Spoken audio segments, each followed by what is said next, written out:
so loud here in the hall. The applause so loud you couldn't hear, we couldn't hear either. That's a good sign for the excitement this evening. Gentlemen, thank you for being here tonight, just days before voters here in New Hampshire make their decisions. The rules are simple and have been agreed to by all the campaigns. There will be 60 seconds to answer, and if another candidate is mentioned in that answer, that candidate will have 30 seconds to respond. There are green, yellow, and red lights that each candidate will see to signal when time is up, and they will also hear this sound. So let's get started. We welcome you all to the debate stage here tonight. We're going to tackle the issues Americans are most concerned about: the economy, ISIS, homeland security, and here in New Hampshire, some of the most heated rhetoric yet over who is best suited to step in on day one, who has the experience, who has the temperament to be commander-in-chief. Mr. Trump, Senator Cruz has said about you right here in New Hampshire this week, quote, "I don't know anyone who would be comfortable with someone who behaves this way, having his finger on the button. Reliable to wake up one morning, and if he were president, he would nuke Denmark," saying, quote, "That's not the temperament of a leader to keep this country safe." I wanted to give you the opportunity to respond to this and to tell the American people tonight why you do have the temperament to be commander-in-chief. I actually think I have the best temperament. I built a massive corporation. I employ thousands and thousands of people. I've gotten along with people for years and years, have tremendous relationships with many people, including politicians on both sides. And no matter how you cut it, when I came out, I hit immigration. I hit it very hard. Everybody said, oh, the temperament, because I talked about illegal immigration. Now everybody's coming to me. They're all trying to say, oh, well, he's right. We have to come to him. I hit other things. I talked about Muslims. We have a problem. Nobody else wanted to mention the problem. I brought it up. I took a lot of heat. We have to have a temporary something because there's something going on that's not good. And remember this, I'm the only one up here. When the war in Iraq, I was the one that said, don't go, don't do it. You're going to destabilize the Middle East. So I'm not one with a trigger. I'm not one with a trigger. Other people up here, believe me, would be a lot faster. But I'll build the military stronger, bigger, better than anybody up here, and nobody's going to mess with us. That I can tell you. Mr. Trump, thank you. I want to bring this back to Senator Cruz then, because, Senator, you did say of Trump's behavior this week, that's not the temperament of a leader to keep this country safe. Why not? Well, you know, David, the assessment the voters are making here in New Hampshire and across the country is they're evaluating each and every one of us. They are looking to our experience. They're looking to our knowledge. They're looking to our temperament and judgment. They're looking to our clarity of vision and our strength of resolve. The world is getting much more dangerous. We've had 7 years with Barack Obama in the Oval Office, a commander-in-chief that is unwilling even to acknowledge the enemy we're facing. This is a president who, in the wake of Paris and the wake of San Bernardino, will not even use the words radical Islamic terrorism, much less focus on defeating the enemy. I am convinced every individual standing on this stage would make a much better commander-in-chief than Barack Obama or Hillary Clinton or Bernie Sanders. And the primary voters are making the assessment for each of us who is best prepared to keep this country safe, to rebuild the military, to rebuild our Navy, our Air Force, our Army, our Marines, and to ensure that we keep America safe. Senator Cruz, I did ask about Mr. Trump. You said he doesn't have the temperament to be commander-in-chief. Do you stand by those words? I think that is an assessment the voters are going to make, and they're going to make it of each and every one of us. They are going to assess who is level-headed, who has clear vision, who has judgment, who can confront our enemies, who can confront the threats we face in this country, and who can have the judgment when to engage and when not to engage. Both are incredibly important for a commander-in-chief, knowing how to go after our enemies.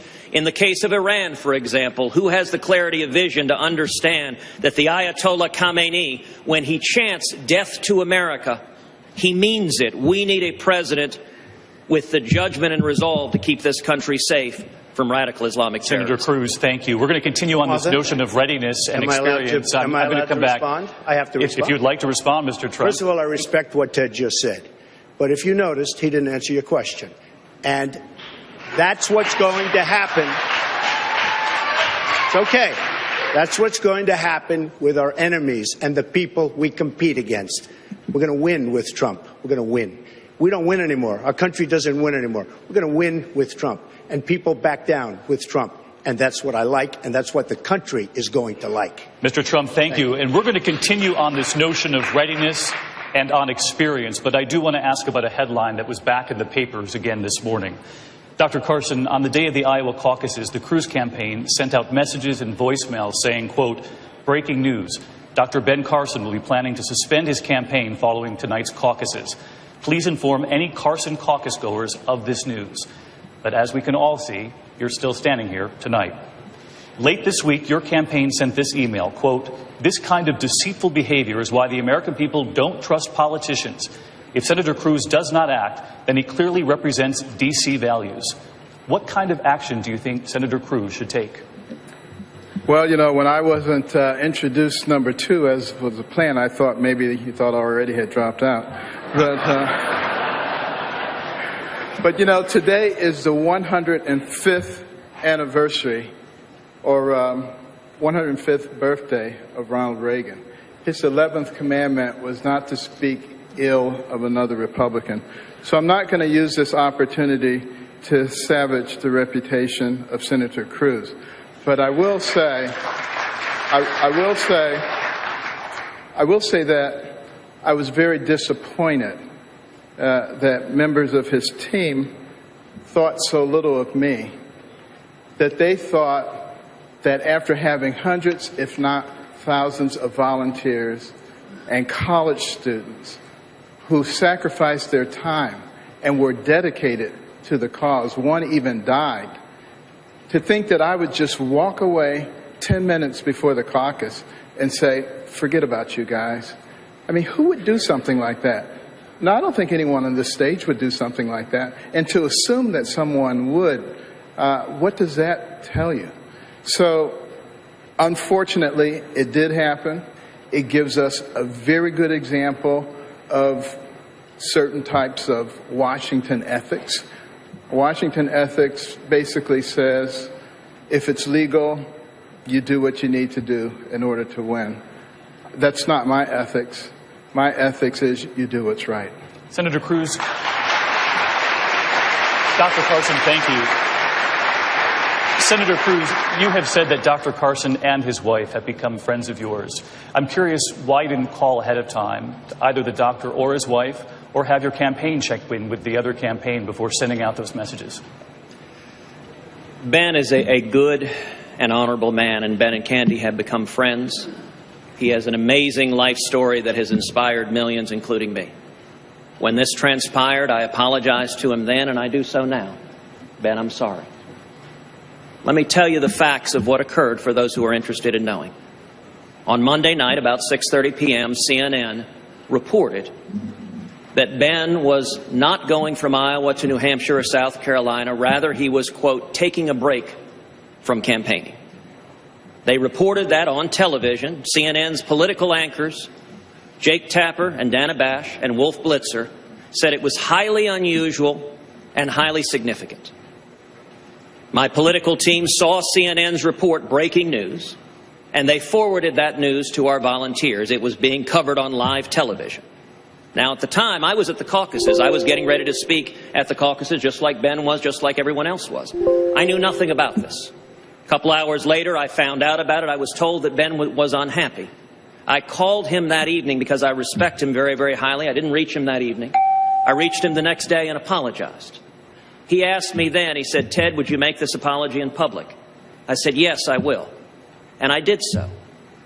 I regret that subsequently CNN reported on that. They didn't correct that story until 9:15 that night. So from 6:30 p.m. to 9:15, that's what CNN was reporting.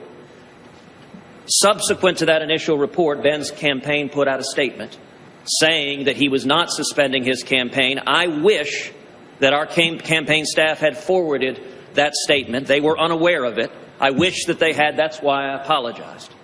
Senator Cruz, thank you. We're going to move on here, back to the issues. Since I was mentioned. Dr. Carson, please. This is great. You guys, I want you to all mention me when you say something. In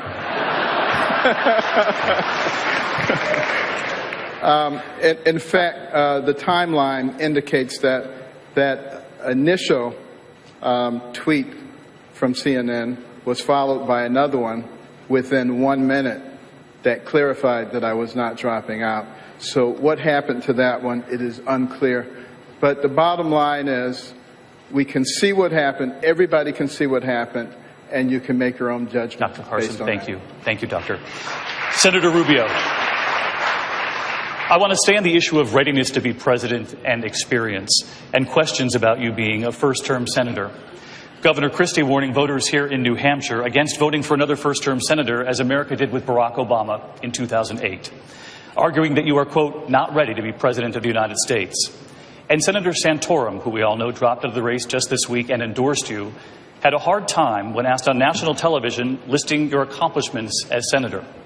Tonight, what are your accomplishments in the Senate that demonstrate you're ready to be president of the United States? Well, let me say, from protecting the people of Florida from eminent domain abuse, to bringing accountability to the VA, to the Girls Count Act, to sanctioning terrorist groups, I'm proud of my service in the United States Senate and before that in the Florida legislature.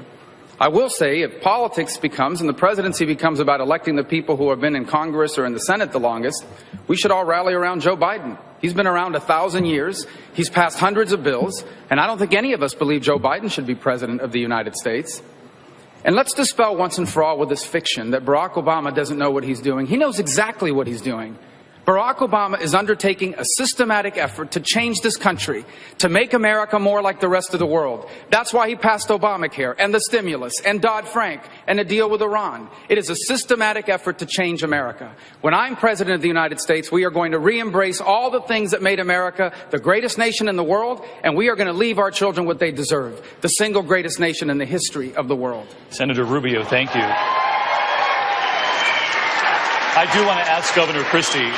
Governor Christie, you said, fool me once, shame on you, fool me twice, shame on me, when it comes to electing a first-term senator. You heard Senator Rubio make the case that he does have the experience. Your response? Sure. First, let's remember something.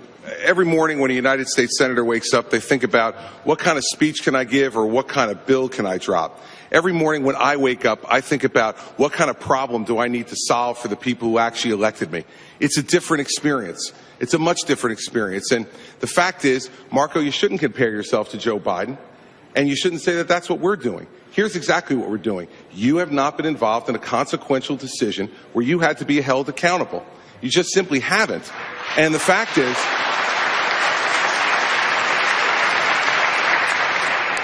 when you talk about Hezbollah Sanctions Act that you list as one of your accomplishments and just did, you weren't even there to vote for it. That's not leadership, that's truancy. The fact is that what we need to have in this country is not to make the same mistake we made 8 years ago.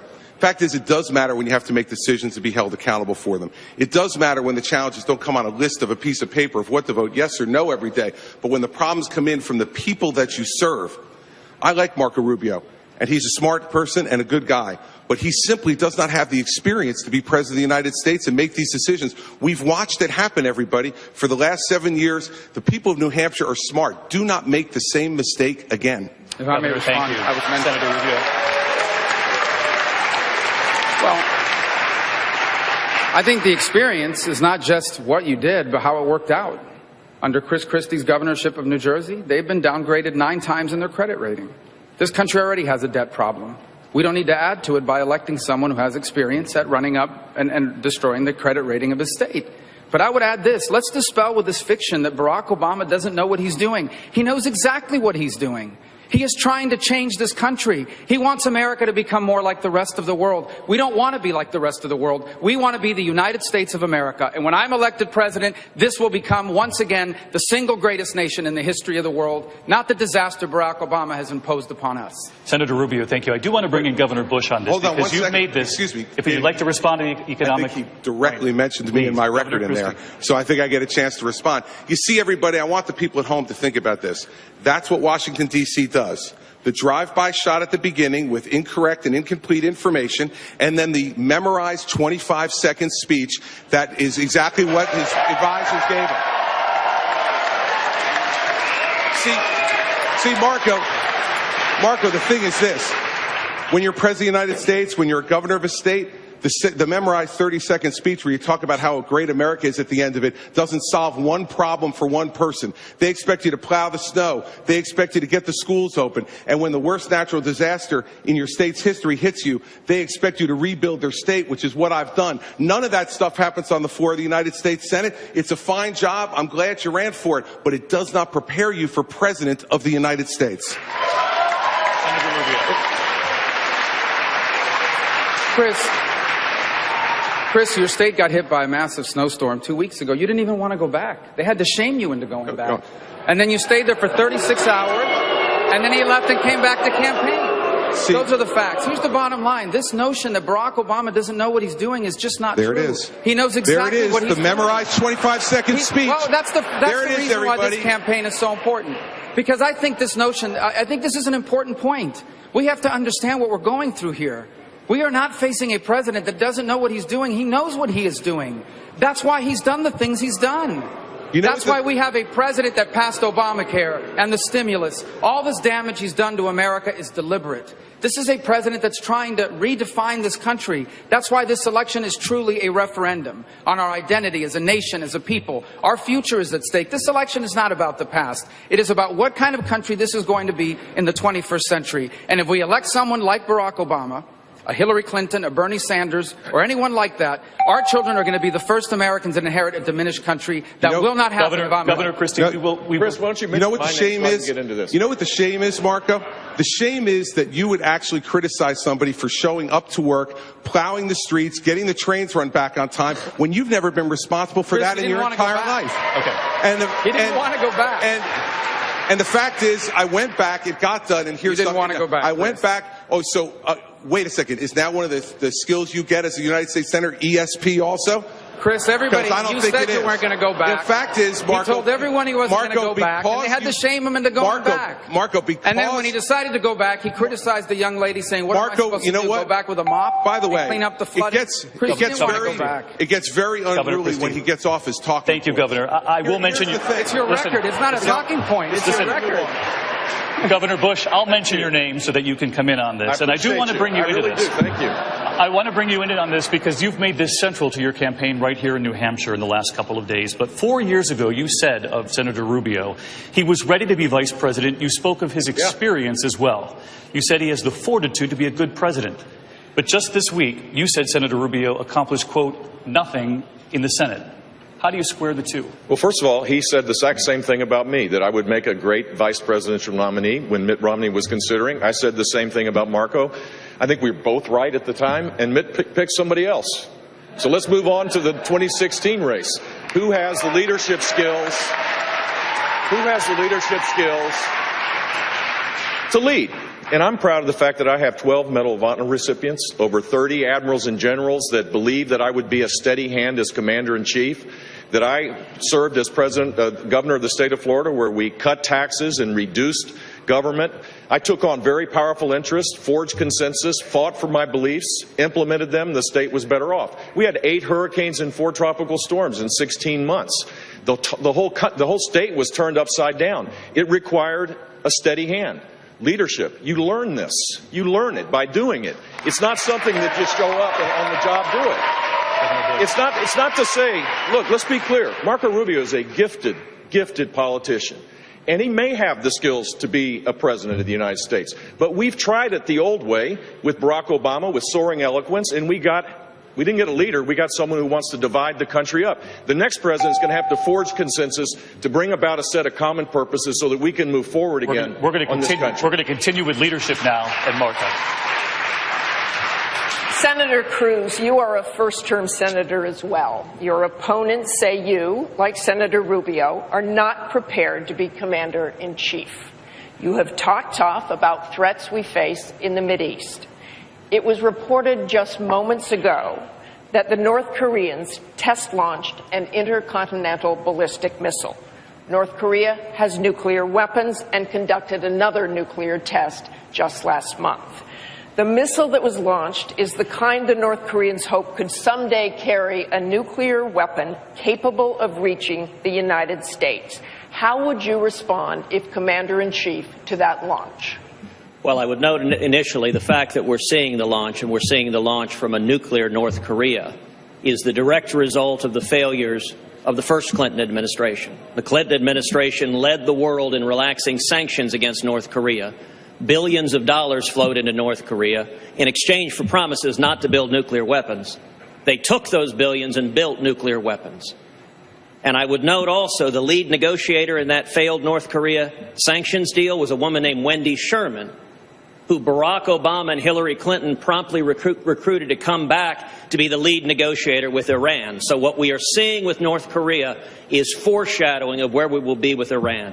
With respect to North Korea and what we should do now, one of the first things we should do is expand our missile defense capacity. We ought to put missile defense interceptors in South Korea. South Korea wants them. And one of the real risks of this launch, North Korea wants to launch a satellite. And one of the greatest risks of the satellite is they would place a nuclear device in the satellite as they would orbit around the Earth, and as it got over the United States, they would detonate that nuclear weapon and set off what's called an EMP, an electromagnetic pulse, which could take down the entire electrical grid on the eastern seaboard, potentially killing millions. We need to harden the grid to defend ourselves, and we need missile defense to protect ourselves against North Korea. Well, let me ask you this. If you were Commander-in-Chief tonight, would you have ordered the U.S. military to destroy that missile preemptively on the launch pad to prevent North Korea from becoming an even graver threat? You know, at this point, I'm not going to speculate on that without the intelligence briefing that any commander-in-chief would have, knowing what exactly is there. One of the real problems... Senator Cruz, let me tell you this. You have talked tough about the Mideast. You haven't gotten those intelligence briefings about that. Why not tell us whether you would preemptively strike a missile on a launch pad that threatens the U.S.? Actually, with respect, I have gotten the intelligence briefings on the Mideast. Those have been going on for many years. I haven't gotten the intelligence briefing tonight on what North Korea is doing because I'm here in New Hampshire. And when you're responding to an immediate incident, you need to know the intelligence of what's occurring.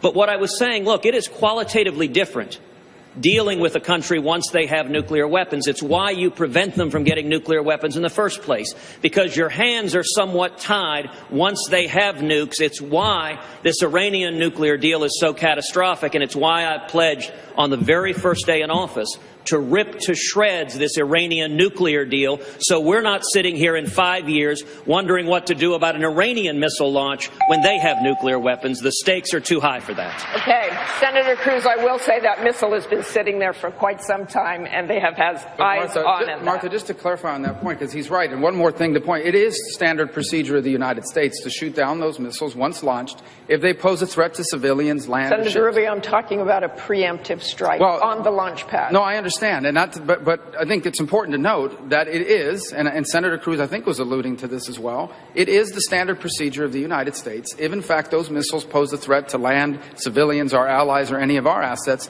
to shoot down that missile in mid-flight. I understand your question was about a preemptive strike, but my point is that there is in place now contingencies to avoid any sort of that strike from going errant and destroying any assets of the United States, or implicating or hurting any of our allies or any of our assets in the region. Okay, thank you, Senator Rubio. Governor Kasich, how would you respond to tonight's launch? Well, we've got to step up the pressure. And by the way, I've got to say, after being here, every one of my 100 town hall meetings in New Hampshire were a lot more fun than what I saw here today. We're so much more positive. Look, in terms of North Korea, Martha, we have to make sure that we intercept both the ships and their aircraft, because what they're trying to do is to proliferate this very dangerous material along with the technology, the instruments that can be used for mass destruction. That's what I worry about the most, frankly, is non-state actors, people who don't have a uniform, people who don't have a country, who can spread this, who are not subject to the mutual assured defense. In other words, you strike us, we strike you. Some of these radicals, they don't care about that. That's what I worry about for my children and for their children going forward. So we have to be very tough, and we should tell the Chinese, look, if you're not going to do this, ballistic missile defense to Koreans, ballistic missile defense to Japan, and by the way, we should impose the same kind of sanctions on North Korea that we imposed on Iran, because they're able to shift money, they're able to send money and receive money. We've got to be very tough on this, and frankly, I think we could have let the Japanese know that if you want to take action, on that missile that's rising. You want to take action? You will have our support if that's what you think is the best thing to do. We cannot continue to be weak in the face of the North Koreans, or frankly, in the entire rest of the world. Martha, this relates to strategic patience. I'll get to you in a moment. This relates to the strategic patience of the Obama administration. They come up with these great marketing terms, and what they do is they pull back, and voids are filled, and they're now filled by asymmetric threats of terror as well as nation states on the run. The next president of the United States is going to have to get the United States back in the game, and if a preemptive strike is necessary to keep us safe, then we should do it. Thank you, Governor Bush. Mr. Trump, do you have a red line with North Korea? Would you consider military action, and how far would you let them go? Well, let me say a couple of things. First of all, Marco said earlier on that President Obama knows exactly what he's doing, like we have this president that really knows. I disagree respectfully with Marco. I think we have a president who, as a president, is totally incompetent, and he doesn't know what he's doing. I think he has no idea what he's doing, and our country is going to hell. So I just want to say we disagree on that. Is that okay? Yeah, I got mentioned. Good. Can I respond? And I'd like you to finish the question, please. As to North Korea, we Korea. have tremendous has been just sucked out of our country by China. China says they don't have that good a control over North Korea. They have tremendous control. I deal with the Chinese all of the time. I do tremendous business. The largest bank in the world is in one of my buildings in Manhattan. I deal with them. They tell me they have total, absolute control, practically, of North Korea. They are sucking trillions of dollars out of our country. They're rebuilding China with the money they take out of our country. I would get on with China. Let China solve that problem. They can do it quickly and surgically. That's what we should do with North Korea. Senator Rubio, you were mentioned. Here's the broader point as well, and I think it touches on what Donald just mentioned. Barack Obama views America as this arrogant global power that needed to be cut down to size. Okay? This is a president that views this country as a country that's been too powerful in the world, and we create problems around the world. For example, it's one of the reasons why he has betrayed Israel, because he believes if we create separation from Israel, it will help our relations in the Islamic world. The same is happening in the Asia-Pacific region with accommodations to North Korea. North Koreans should be back on the list of terrorist nations, as an example. And Donald's absolutely right. China does have a lot of influence over North Korea, and he should be leveraging our relationship with the Chinese to ensure that North Korea no longer has access to the resources that have allowed him to, a country that has no economy, to develop long-range missiles already capable of reaching the west coast of the United States potentially. Thank you very much, Senator Rubio. Governor Bush, another problem facing the commander-in-chief right now is that North Korea is currently detaining an American college student. What would you do to get that college student back home? Well, first of all, it's interesting that that happened literally days when this hostage release took place, but in Iran. A day or 2 days afterwards, North Korea held an American student hostage. I think it's when we send a signal of weakness, when we're negotiating to release people that committed crimes in our country for people that didn't commit crimes that are held hostage in Iran. We saw the shameful treatment of our sailors, that this creates weakness, sends a signal of weakness around the world. The next president of the United States is going to have to get back in the game, where the United States' word matters, where we back up our allies, where we don't send signals of weakness. We need to use every influence possible to get this student back. And I think John is right about this. There are crippling sanctions that are available as it relates to the 2 or 3 banks that North Korea uses to use its illicit trade. And we ought to reestablish those sanctions, not just because of the student, but because of their actions that they're taking right now as it relates to building this missile capability. Governor Christie, I want to go to you on the same question. Martha. Would you negotiate with North Korea? No, let's make something very clear. I learned 7 years as a federal prosecutor in dealing with types of situations like we're talking about in North Korea, where criminals take people hostage. You never pay ransom to the criminals, ever. You never pay ransom to the criminals. Everyone out at home watching tonight understands that principle. And so what you need to do is to engage in a much different way with these folks. They do not understand anything but toughness and strength. And we need to engage the Chinese to deal with the North Koreans, but we also need to make sure that they understand there's a commander-in-chief who will not pay ransom for any hostage. This president and his former Secretary of State are for paying ransom for hostages. When you do that, you endanger even more Americans around the world to be the subject of this type of hostage-taking and illegal detention. You need a strong commander-in-chief who will look these folks in the eye and say, we will not put up with this, and we will take whatever actions we need to take, not only to get our people home safely, but to swiftly and surely punish those who believe they can violate the law and violate Americans' sovereign rights to travel the world freely and safely. This is unacceptable, and this is why this president is so weak, and why the Secretary of State, who's embracing a third Barack Obama term, would be even weaker. Thank you very much, Governor Christie. David. Martha, we're going to turn to immigration now, and I want to bring in Governor Kasich, because you told us in an ABC interview, Governor, quote, "It is completely ridiculous to think that we're going to go into neighborhoods, grab people out of their homes, and ship people back to Mexico." Adding, quote, "That's not where the party is. The party is not for deporting 11.5 million people." But Mr. Trump and Senator Cruz, who've made deportation central to their campaigns, top the national polls. So my question for you, are you not where the voters are? Well, you know, David, I've spent a lot of time here in this state, as I mentioned earlier, and we have to have practical solutions, just like we were just talking about a few minutes ago on North Korea. Look, the situation is we need to finish the border. It has to be completed. Just like we lock our doors at night, the country has to be able to lock its doors. And we can have a guest worker program where people can come in and out in an orderly way. And then for the 11.5 million that are here, if they have not committed a crime since they've been here, I believe they ought to pay some back taxes, pay a fine, never get on the path to citizenship, but get legalization. It is not, I couldn't even imagine how we would even begin to think about taking a mom or a dad out of a house when they have not committed a crime since they've been here, leaving their children in the house. I mean, that is not, in my opinion, the kind of values that we believe in. And secondly, I think at the end of the day that Americans would support a plan like this. I think Congress would pass a plan to finish the border, guest worker, pay a fine, a path to legalization, and not citizenship. And we've got to get this done. And I will tell you this. Within the first 100 days that I am president, I will put that proposal to the Congress, and I will tell you, as a former congressman and an executive in Ohio, I can promise you that I believe you'll get the votes to pass that, and we can move on with that issue and protect our border. Governor Kasich, thank you. I want to bring this next to Senator Cruz. You heard what the governor said. He said we need practical solutions. And you've said, I don't intend to send jackboots to knock on doors. That's not how we enforce the law for any crime.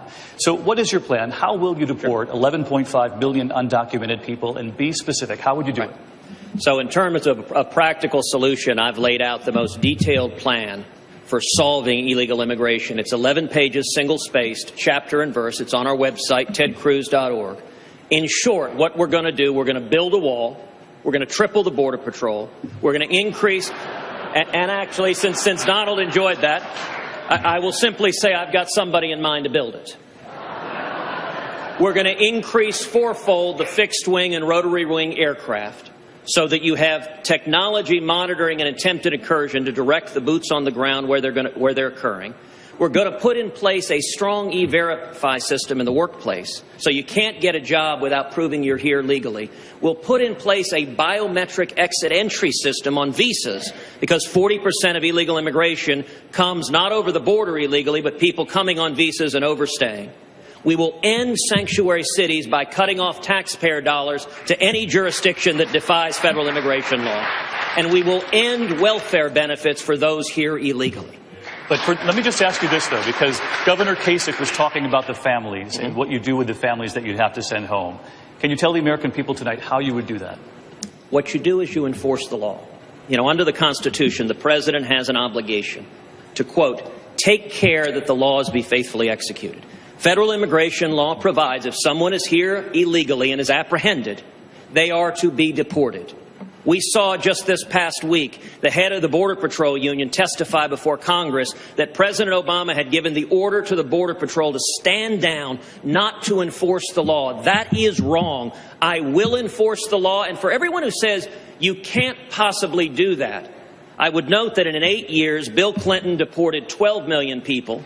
In 8 years, George W. Bush deported 10 million people. Enforcing the law, we can do it. What is missing is the political will. And when they were deporting the people, the border wasn't secure, so they'd come right back. Once you secure the border, enforcing the law will solve this problem, and that will benefit American workers. Senator Cruz, thank you. I want to bring in Senator Rubio.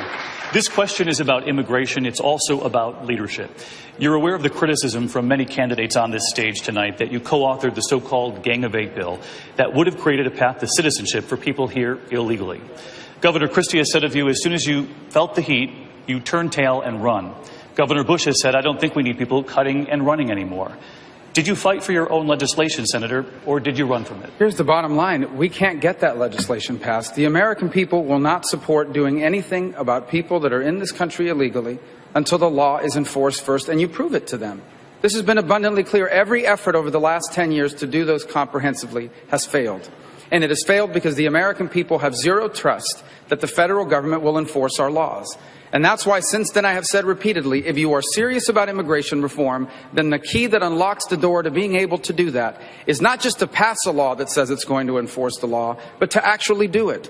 To hire the 20,000 new border agents, to finish the fencing and walls, to put in place mandatory E-Verify, to put in place an entry-exit tracking system to prevent visa overstays. And once that's in place and that's working, I believe the American people will support a very reasonable but responsible approach to people that have been here a long time, who are not dangerous criminals, who pay taxes and pay fines for what they did. But until then, none of that is going to be possible. But I'm asking, did you fight for the legislation at the time, or did you run from it as your... Well, the legislation passed, but it has no support. In essence, it couldn't pass in the House. It will never pass in the United States until we secure the border. And it's not the way we're going to do it when I'm president. When I am president, we are going to enforce the law first, prove to people that illegal immigration is under control, and then we'll see what the American people are willing to support when it comes to people that are not criminals, who have been in this country for a long time, and who otherwise would like to stay.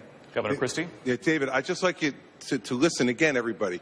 This is the difference between being a governor who actually has to be responsible for problems and not answering a question.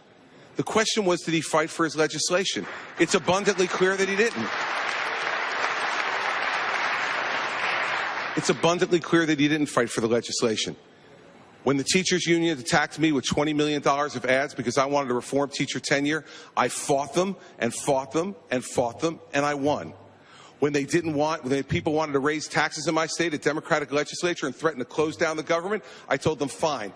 Close down the government, I'll get in my cars, head to the governor's mansion, order a pizza, open a beer, and watch the Mets. You can call me when the government reopens. And guess what they didn't do? They didn't pass a tax increase because I vetoed it, and they never closed the government because they knew I would fight for what I believed in. The fact of the matter is, a leader must fight for what they believe in, not handicap it and say, well, maybe since I can't win this one, I'll run. That's not what leadership is. That's what Congress is. Governor, thank you. Senator Rubio. Leadership is ultimately about solving the problem. And the approach that was tried and has been tried now repeatedly over 10 years to do this comprehensively all at once in a massive piece of legislation has no chance of passage. It is not leadership to continue to try something that has no chance of happening. I want to make progress on this issue. It has been discussed now for 30 years and nothing ever happens. And I am telling you that the only way forward on this issue that has any chance of happening, meaning gaining the support of the American people, you cannot do this without the support of the American people, is an approach that begins by proving that once and for all illegal immigration is under control. Senator Rubio, thank you. We want to turn to health care in this country, and for that, author and commentator Mary Catherine Ham tonight. Mary Catherine? Thanks, David. Good evening, guys. Good evening. Mr. Trump. Yes. In the Democratic primary, Hillary Clinton has criticized Bernie Sanders' plan for single-payer government health care, noting it would require big, across-the-board tax increases for Americans. In doing so, she's doubling down on Obamacare, despite its persistent unpopularity. Mr. Trump, you have said you want to repeal Obamacare. You've also said, quote, everybody's got to be covered, adding, quote, the government's going to pay for it. Are you closer to Bernie Sanders' vision for health care than Hillary Clinton is? I am. I think I'm closer to common sense. We are going to repeal Obamacare. We are going to repeal Obamacare. We are going to replace Obamacare with something so much better. And there are so many examples of it. And I will tell you, part of the reason we have some people laughing because you have insurance people that take care of everybody up here. I'm a self-funder. The only one they're not taking care of is me. We have our lines around each state. The insurance companies are getting rich on Obamacare. The insurance companies are getting rich on health care and health services and everything having to do with health. We're going to end that. We're going to take out the artificial boundaries, the artificial lines. We're going to get a plan where people compete. Free enterprise. They compete so much better. In addition to that, you have the health care savings plans, which are excellent. What I do say is there will be a certain number of people that will be on the street dying. And as a Republican, I don't want that to happen. We're going to take care of people that are dying on the street, because there will be a group of people that are not going to be able to even think in terms of private or anything else. And we're going to take care of those people. And I think everybody on this stage would have to agree, you're not going to let people die sitting in the middle of a street in any city in this country.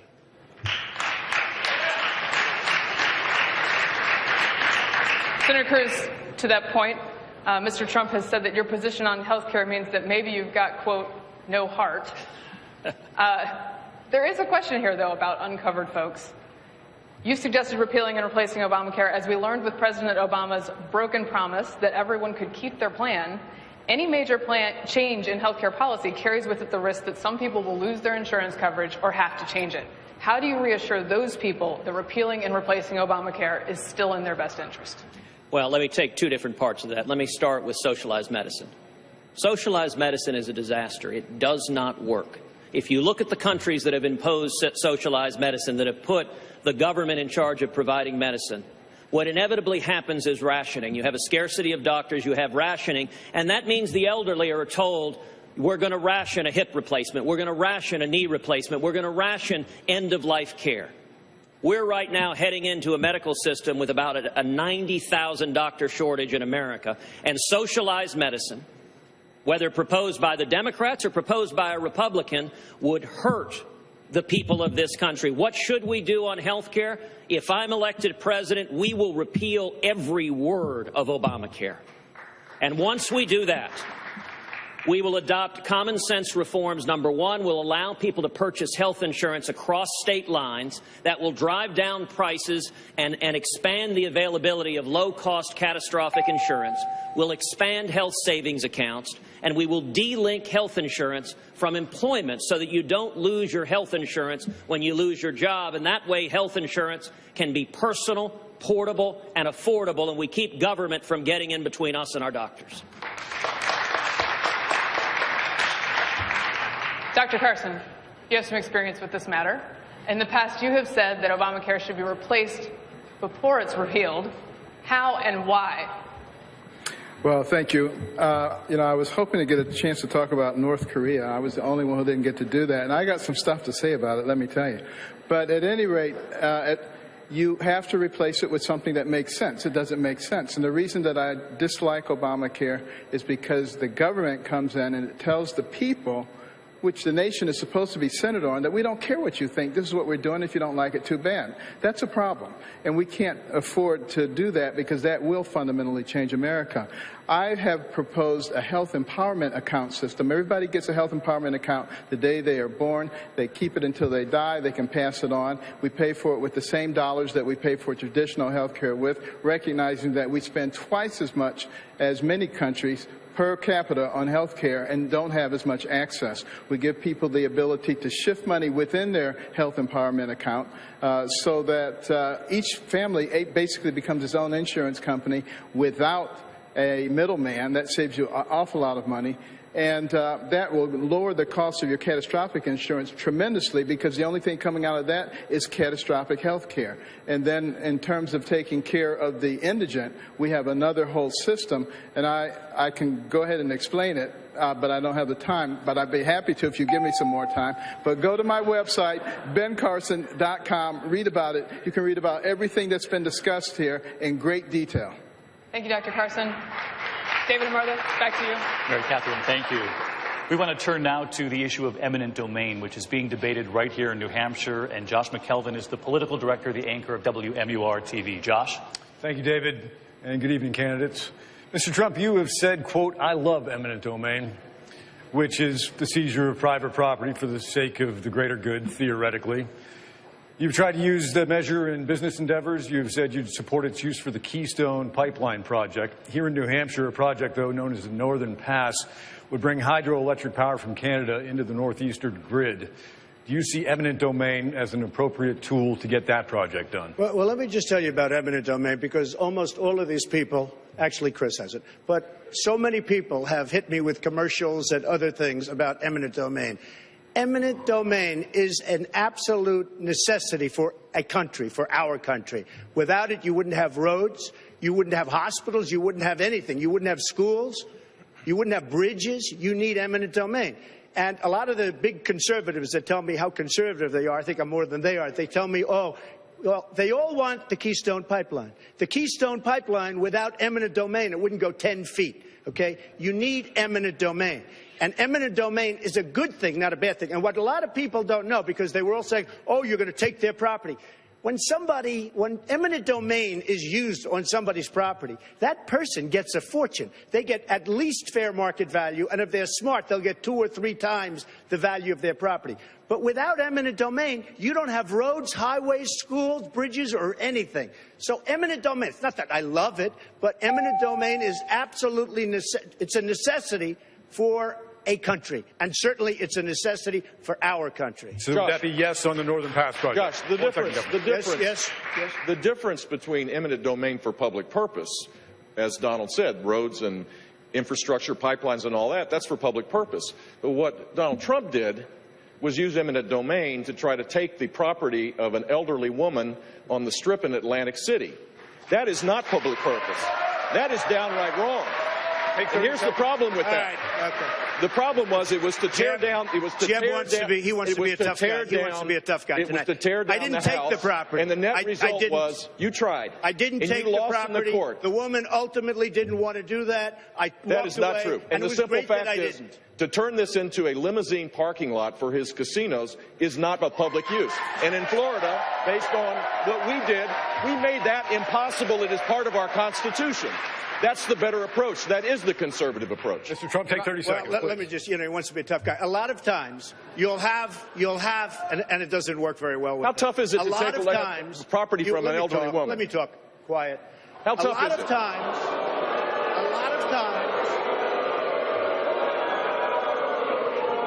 that's all of his donors and special interests out there.